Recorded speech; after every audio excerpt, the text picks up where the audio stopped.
வணக்கம். புதுச்சேரி அரசு பள்ளியில் பயிலும் 10ஆம் வகுப்பு மாணவர்களுக்கு 100% தேர்ச்சி அளிக்க அனுபவமிக்க ஆசிரியர்கள் கொண்டு உருவாக்கப்பட்டுள்ள கற்றல் கையேடுகளை முதலமைச்சர் ரங்கசாமி மற்றும் கல்வித்துறை அமைச்சர் நமச்சிவாயம் ஆகியோர் இணைந்து வழங்கினர். புதுவை அரசு கல்வித்துறையின் கட்டுப்பாட்டில் இயங்கும் அரசு பள்ளிகளில் 10ஆம் வகுப்பு பயிலும் மாணவ மாணவிகளின் தேர்ச்சி சதவிகிதத்தை அதிகரிக்கவும், அதிக மதிப்பெண் எடுக்கவும், எளிதாக தேர்ச்சி அடையவும் கல்வித்துறை அமைச்சர் நமச்சிவாயம் அவர்களின் பரிந்துரையிலும் கல்வித்துறை இயக்குநர் பிரியதர்ஷினி அவர்களின் வழிகாட்டுதலின் மூலமாகவும் அந்தந்த பாடத்தில் அனுபவமிக்க தலைமை ஆசிரியர்கள் மற்றும் ஆசிரியர்களை கொண்டு உருவாக்கப்பட்ட கற்றல் பொருள் கையேடு இன்று முதலமைச்சர் ரங்கசாமி அவர்கள் வெளியிட அதனை கல்வி அமைச்சர் நமச்சிவாயம் பெற்றுக்கொண்டார். இந்நிகழ்ச்சியில் கல்வித்துறை இயக்குநர் பிரியதர்ஷினி, இணை இயக்குநர் சிவகாமி, முதன்மை கல்வி அதிகாரி தனசெல்வன் நேரு, துணை இயக்குநர் பெண் கல்வி சிவராமரெட்டி ஆகியோர் கலந்து கொண்டார்கள். புதுச்சேரி நகராட்சி மற்றும் கொம்யூன் பஞ்சாயத்துகளில் பணிபுரியும் முழு நேர தற்காலிக ஊழியர்களுக்கு ஊதியத்தை உயர்த்தி வழங்கிட அரசு ஒப்புதல் அளித்துள்ளது. நகராட்சி மற்றும் கொம்யூன் பஞ்சாயத்துகளில் பணிபுரியும் முழுநேர தற்காலிக ஊழியர்களுக்கு ஊதியத்தை உயர்த்தி வழங்க அரசு ஒப்புதல் அளித்துள்ளது. இதுகுறித்து உள்ளாட்சித்துறை சார்பு செயலர் பிறப்பித்துள்ள உத்தரவில், புதுச்சேரி நகராட்சி கொம்யூன் பஞ்சாயத்துகளில் பணிபுரியும் முழுநேர தற்காலிக ஊழியர்களுக்கு கடந்த ஜூலை 1ஆம் தேதி முதல் ஊதிய விகிதத்தை திருத்தி அமைக்க அரசு முடிவு செய்துள்ளது. அதன்படி நகராட்சி மற்றும் கொம்யூன் பஞ்சாயத்து மற்றும் கிராம பஞ்சாயத்துகளில் பணிபுரியும் துப்புரவு பணியாளர்கள் உள்ளிட்ட ஊழியர்களுக்கு ஊதிய விகிதத்தை மாற்றி அமைக்க அரசு ஒப்புதல் அளித்துள்ளது.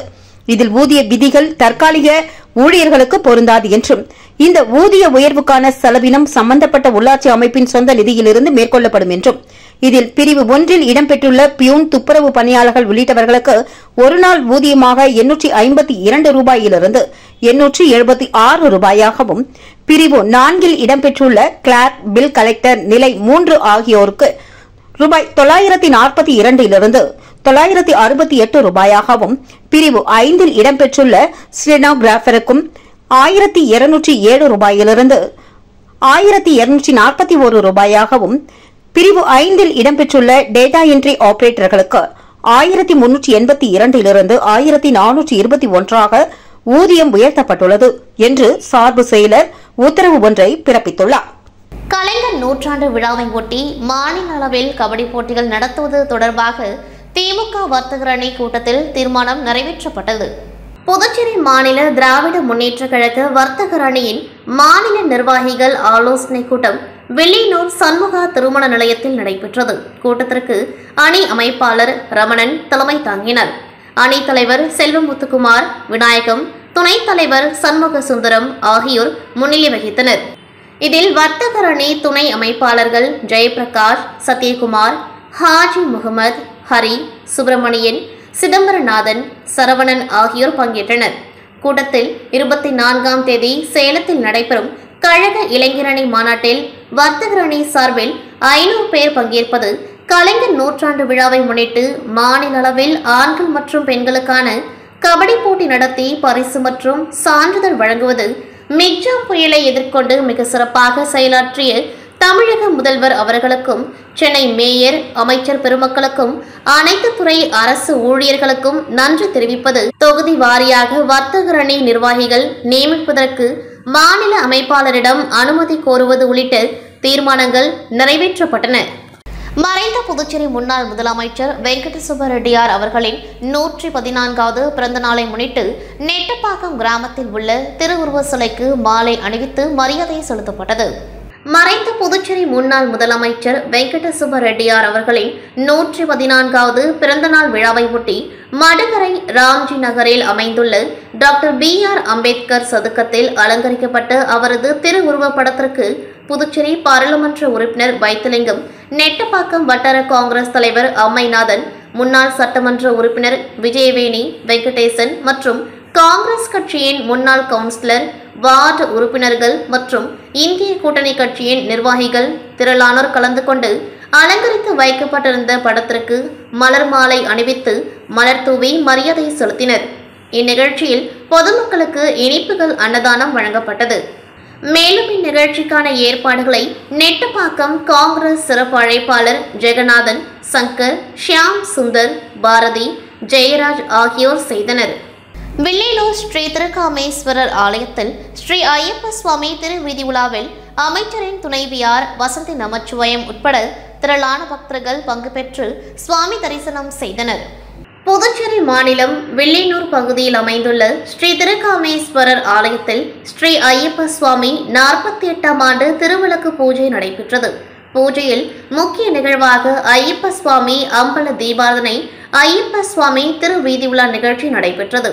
இதில் முக்கிய நிகழ்வாக பெண்கள் திருவிளக்கு பூஜை வழிபாடு செய்து ஐயப்பன் சுவாமி வீதி உலாவில் கலந்து கொண்டு சிறப்பித்தனர். இதனைத் தொடர்ந்து விழாவில் கலந்து கொண்ட பக்தர்கள் அனைவருக்கும் இரவு அன்னதானம் வழங்கப்பட்டது. இதில் உள்துறை அமைச்சரின் துணைவியார் வசந்தி நமச்சிவாயம் கலந்து கொண்டு அன்னதான விழாவினை துவக்கி வைத்தார். நிகழ்ச்சிக்கு ஏகாம்பரம் குருசாமி தலைமை தாங்கினார். இதில் வில்லியனூர் பாஜக பொறுப்பாளர் கண்ணபிரான், வீரமுத்து, விஸ்வநாத ரெட்டியார், முத்துவேல், கணேஷ் இன்ஜினியர், பாண்டுரங்கன், லக்ஷ்மணன், பச்சைமுத்து ஆசாரி, புதுச்சேரி அகில பாரத் ஐயப்ப சேவா சங்கம் நந்தகோபால், நடராஜன் உட்பட ஐயப்ப பக்தர்கள் கலந்து கொண்டார்கள். நிகழ்ச்சிக்கான ஏற்பாட்டினை வில்லியனூர் கிளை அகில பாரத ஐயப்ப சேவா சங்கத்தினர் சிறப்பாக செய்திருந்தனர்.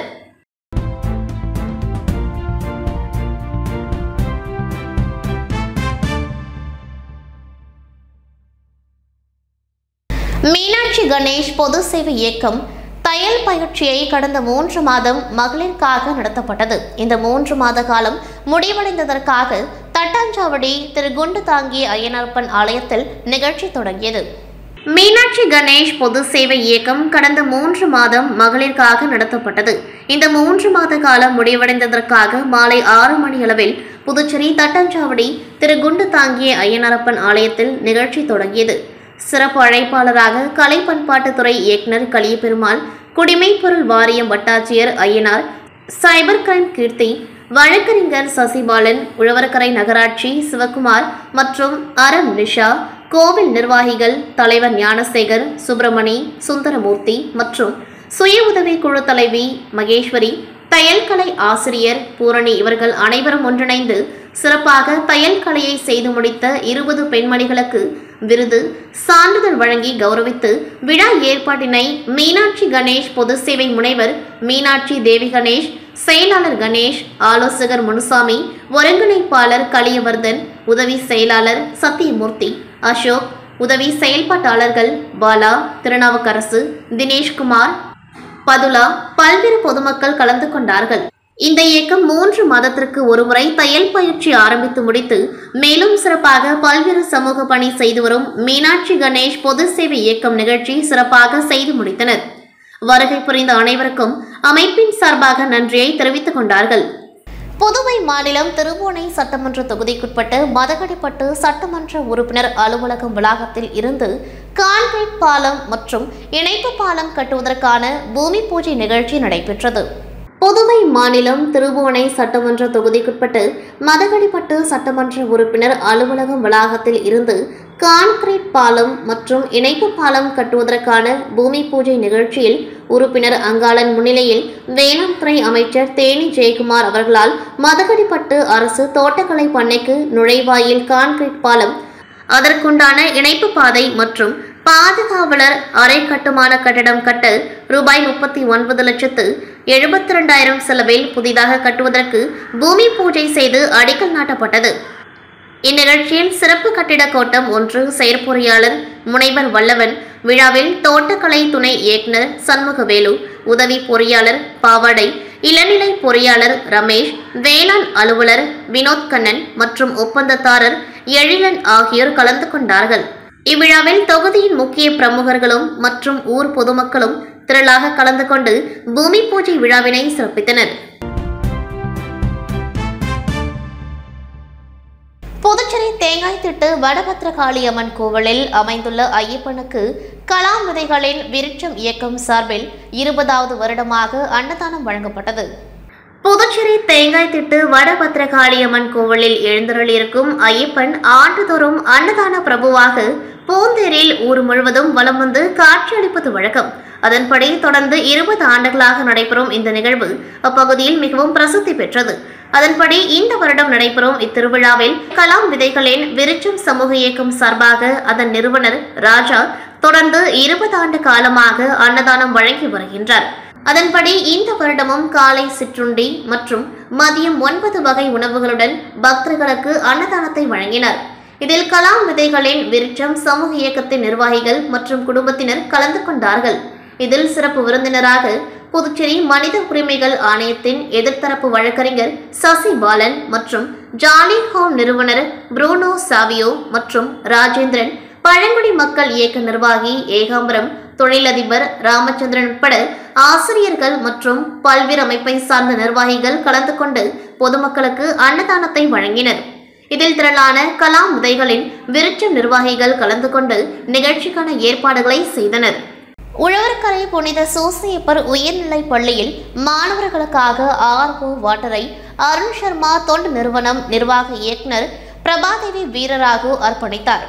புதுச்சேரி உழவர்கரையில் செயல்பட்டு வரும் புனித சூசையப்பர் உயர்நிலைப் பள்ளியில் படிக்கும் மாணவர்களுக்கு சுத்தமான குடிநீர் வழங்க வேண்டும் என்ற நோக்கில் அருண் சர்மா தொண்டு நிறுவனம் நிறுவனர் ஐஜி வீரராகு உத்தரவின் பேரில் ஆர்ஓ வாட்டர் அமைக்கப்பட்டது.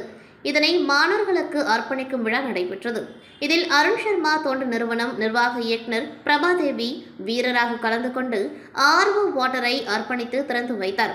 இதில் பள்ளி தலைமை ஆசிரியை மேரி சோபியா, நிர்வாகி ராஜமணி மற்றும் பள்ளி ஆசிரியர்கள், மாணவர்கள் கலந்து கொண்டார்கள். மேலும் மாணவர்கள் அருண் சர்மா தொண்டு நிறுவனத்திற்கு நன்றி தெரிவித்தனர். முன்னாள் முதலமைச்சர் வெங்கட சுப்ப ரெட்டியார் பிறந்த நாளை ஒட்டி அவரது சிலைக்கு காங்கிரஸ் கட்சி சார்பாக மாலை அணிவித்து மரியாதை செலுத்தப்பட்டது. முன்னாள் முதலமைச்சர் வெங்கட சுப்ப ரெட்டியார் பிறந்த நாளை ஒட்டி காங்கிரஸ் கட்சி சார்பாக மாநிலம் முழுவதும் பல நலத்திட்ட உதவிகள் வழங்கி கொண்டாடப்பட்டது.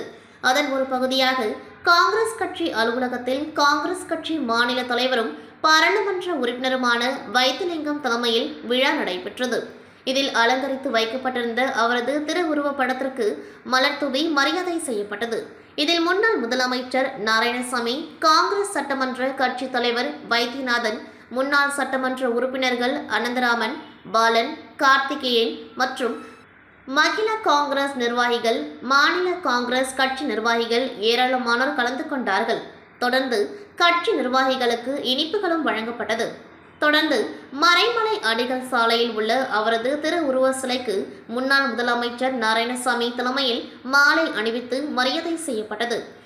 இதில் மாநில தலைவரும் பாராளுமன்ற உறுப்பினருமான வைத்திலிங்கம், காங்கிரஸ் சட்டமன்ற கட்சியின் தலைவர் வைத்தியநாதன், முன்னாள் சட்டமன்ற உறுப்பினர்கள் அனந்தராமன், பாலன், கார்த்திகேயன் மற்றும் காங்கிரஸ் கட்சி மாநில நிர்வாகிகள் பலர் கலந்து கொண்டார்கள். தொடர்ந்து நலத்திட்ட உதவிகள் வழங்கப்பட்டது. புதுச்சேரியில் மேலும் ஒரு அரசியல் கட்சி உதயமாகிறது. வருங்கால இளைஞர்களின் வாழ்வாதாரத்தை மேம்படுத்த 26 வயது இளைஞனின் புதிய கட்சி. புதுச்சேரியில் மேலும் ஒரு அரசியல் கட்சி உதயமாகிறது. வருங்கால இளைஞர்களின் வாழ்வாதாரத்தை மேம்படுத்திட 26 வயது இளைஞனின் புதிய கட்சி. இதுகுறித்து செய்தியாளர்களை சந்தித்த சங்கர் என்கிற சதீஷ்குமார், வருங்கால சந்ததியினர் வாழ்வாதாரத்தை மேம்படுத்துதல் மற்றும் உயர்தர கல்வி, மருத்துவ கல்வி கட்டமைப்பு வசதிகள் இருந்தாலும் புதுச்சேரியில் ஒரு சிலருக்கு அது எட்டாக்கனியாகவே உள்ளது என்றும், மேலும் மருத்துவம் மிக மோசமாக உள்ளதை சுட்டிக்காட்டிய அவர், தம்முடைய மக்கள் பிரதிநிதிகளே ஏதேனும் மருத்துவ ரீதியாக பிரச்சினை வந்தால் பெரும்பாலானோர் சென்னை செல்வதாகவும், கொரோனா காலகட்டத்தில் கூட இன்றைய முதல்வர், உள்துறை அமைச்சர் அனைவருமே சென்னை சென்றுதான் மருத்துவம் பார்த்தார்கள். தற்பொழுது கூட துணை சபாநாயகர் சென்னை சென்று வந்தார். ஆனால் சுகாதாரத்துக்காக பல கோடி ரூபாய் செலவு செய்யும் அரசு மருத்துவமனைகளை ஏன் நவீனப்படுத்தவில்லை என்று கேள்வி எழுப்பினார். தங்கள் கட்சியில் 50% பெண் வேட்பாளர்கள் உண்டு என்றும், பெண்களுக்கு வாய்ப்பு அளிக்கப்படும் என்றும், வருங்காலத்தில் ஒரு குடும்பத்தில் பெண்களின் பங்கு மிகவும் முக்கியம் என்றும், விலைவாசி உயர்வை பார்க்கும்பொழுது எதிர்காலத்தில் குடும்பத்தில் ஆண் பெண் 2 பேருமே வேலைக்கு சென்றால்தான் நல்ல வாழ்க்கை அமையும் என்றும், மேலும் பெண்களின் வாழ்வாதாரத்தை மேம்படுத்திட வேண்டும் என்பதை தங்கள் கட்சியின் நோக்கம் என்று குறிப்பிட்டார். மக்களுக்கு இலவசங்கள் கிடையாது. கட்சி துவங்கி 10 பேருக்கு 5 கிலோ அரிசி கொடுத்துவிட்டு போட்டோ பிடிச்சி சமூக வலைதளத்தில் போட நான் வரவில்லை என்று கூறிய அவர், தன்னுடைய அரசியல் மிக தெளிவான அரசியலாக இருக்கும் என்றார். மேலும் புதுச்சேரி மக்கள் என்றும் இலவசம் வாங்குவதை விட வேண்டும் என்று கேட்டுக்கொண்ட அவர், இறுதியாக கல்விதான் ஒரு மனிதனை உயர்த்தும். ஹாப்பி ஸ்ட்ரீட் என்று ஒரு நிகழ்ச்சி நடைபெற்றது. 3000 இளைஞர்கள் கலந்து கொண்டனர். அது நடத்துவது தவறு என்று நான் சொல்லவில்லை. ஆனால் நம்முடைய கலாச்சாரம் இதுவா நடுத்தெருவில் ஆடுவது என்றும் சுட்டிக்காட்டியுள்ளதாகவும் அவர் தெரிவித்தார். இதே ஒரு கருத்துள்ள நிகழ்ச்சி வைத்தால் 100 இளைஞர்கள் வருவது கஷ்டம். ஆக அடுத்த தலைமுறைக்கு பெரியவர்கள் சொல்லிக் கொடுப்பது என்ன என்ற கேள்வியுடன் புதிய கட்சி வர ஜனவரி மாதம் துவங்க உள்ளதாகவும் தெரிவித்தார். இத்துடன் செய்திகள் நிறைவடைகின்றது. நன்றி, வணக்கம்.